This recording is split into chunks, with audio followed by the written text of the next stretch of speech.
Rubrique Psychostar.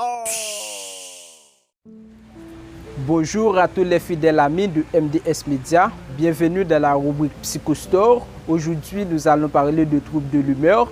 Nous allons donner les principales manifestations de ce trouble. Nous allons également donner les causes et les conséquences. Les troubles de l'humeur, autrement appelés troubles thymiques, les troubles de l'humeur se caractérisent par une perturbation des émotions exprimées. Cette perturbation peut être caractérisée soit par la dépression ou la surexcitation. Donc, nous allons parler de deux catégories parmi les troubles de l'humeur. Nous allons parler de la dépression et nous allons également parler de troubles bipolaires.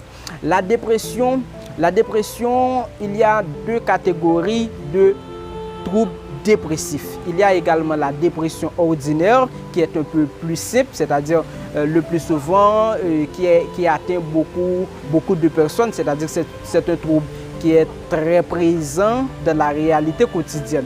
Il y a également la dépression majeure. La dépression majeure qui est donc la forme la plus exagérée des troubles dépressifs.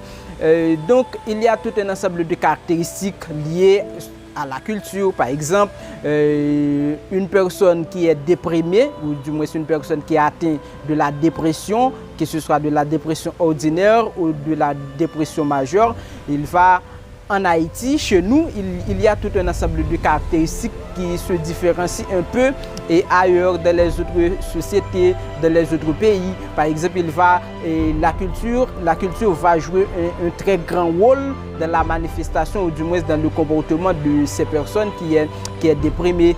Et il va avoir par exemple chez nous en Haïti, il y a une manière lorsque la personne est atteinte de la dépression. Par exemple, dans les autres sociétés, on va avoir où le taux de suicide est beaucoup plus élevé, et tandis que les réalités sont un peu difficiles, puisque il y a les causes qui provoquent de la dépression sont nombreuses.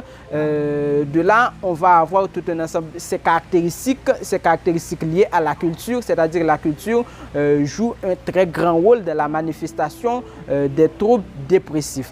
Il y a également des manifestations liées au sexe. Le plus souvent, ce sont les femmes. Les femmes atteignent beaucoup plus la dépression que les hommes. C'est-à-dire l'effectif des femmes qui est déprimé, qui atteint de la dépression est beaucoup plus élevé que les garçons. Il y a également des caractéristiques liées à l'âge. Par exemple, les enfants, lorsqu'un enfant est déprimé, ou du moins lorsqu'un enfant atteint de la dépression, cet enfant-là, la dépression, ce trouble ne va pas manifester de la même manière que chez un adolescent ou un adulte. Maintenant, parlons de les causes de la dépression. Les causes sont nombreuses, mais cependant, elles sont tous liées à la réalité quotidienne. Les causes, par exemple, l'échec scolaire, par exemple, difficultés conjugales, la perte d'emploi. Il y a également la mort, c'est-à-dire lorsqu'on a perdu une personne chère, ça peut provoquer la dépression. Il y a la dépression concernant les manifestations. Les manifestations sont très nombreuses et les conséquences également. Les conséquences sont très nombreuses. Par exemple, on peut avoir une perte de poids, c'est-à-dire la personne peut avoir une grosseur, mais après avoir atteint de la dépression, on va avoir une sorte de réduction, c'est-à-dire la personne perd son poids, c'est-à-dire il y a une sorte de perte de poids. Il y a également tendance à pleurer. Lorsque la personne est déprimée, et la personne dépressive a toujours tendance à pleurer et à concevoir des idées suicidaires, c'est-à-dire la personne se retrouve dans une étape psychologique un peu difficile. Il y a également, la personne peut atteindre de l'insomnie, c'est-à-dire une sorte de difficulté lorsque la personne, concernant le temps qu'il devrait mettre pour dormir, il peut avoir une sorte de difficulté au niveau de son sommeil, un nombre de temps pour dormir, tout cela. C'est-à-dire que la personne peut devenir insomnie ou du moins hypersomnie, c'est-à-dire tout cela, ce sont des difficultés, des problèmes, les conséquences des troubles de l'humeur. Donc, il y a également justement, concernant les conséquences tiennent les personnes dans un état psychologique un peu différent par rapport à son état ordinaire.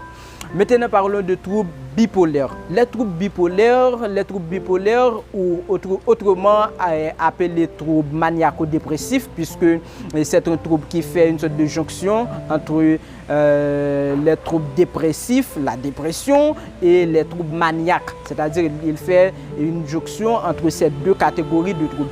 Mais cependant, les troubles bipolaires ont tout un ensemble de problèmes liés et ont des aspects génétiques, c'est-à-dire il y a certains problèmes qui découlent du patrimoine génétique de la personne, et voilà pourquoi que l'on dit que les troubles bipolaires durent toute la vie, c'est-à-dire ce sont là des troubles qui méritent une sorte attention soutenue, c'est-à-dire les personnes qui ont atteint de ce trouble, ces personnes-là méritent d'être soignées, d'avoir beaucoup de support, justement, beaucoup de soins, justement, pour, en fait, pour se soulager un peu. Merci, c'était avec vous, Michel Alsen.